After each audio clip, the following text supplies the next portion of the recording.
Buong galang po akong tumatayo upang i-co-sponsor ang Senate Bill number 1624 na nagtatatag ng Agricom na inihain po ng bayani ng magsasaka, Senator Kiko Pangilinan.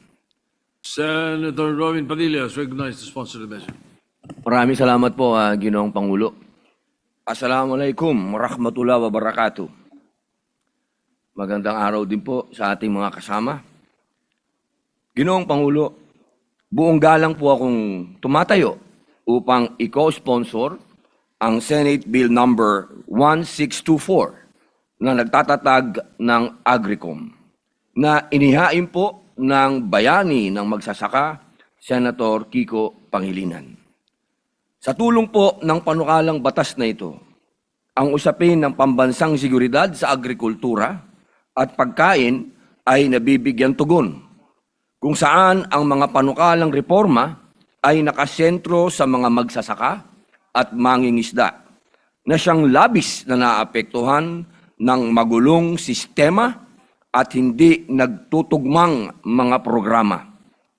Ang Agricom ay hindi lamang dagdag ahensya, kundi pag-aayos ng direksyon ng agrikultura sa bansang mayaman sa yamang lupa at yamang tubig.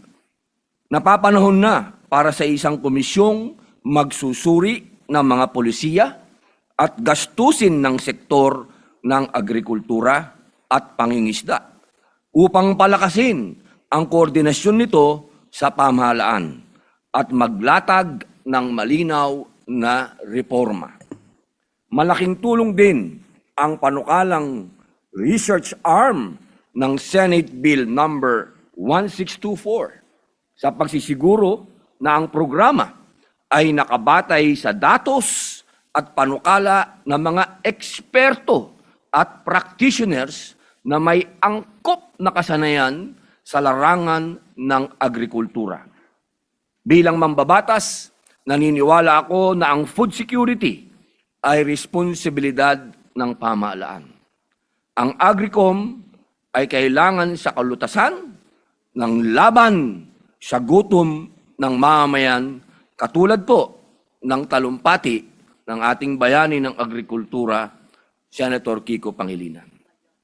Dahil dito, buong tapang kong sinusuportahan at kinuko-sponsor ang Senate Bill 1624. Maraming salamat po.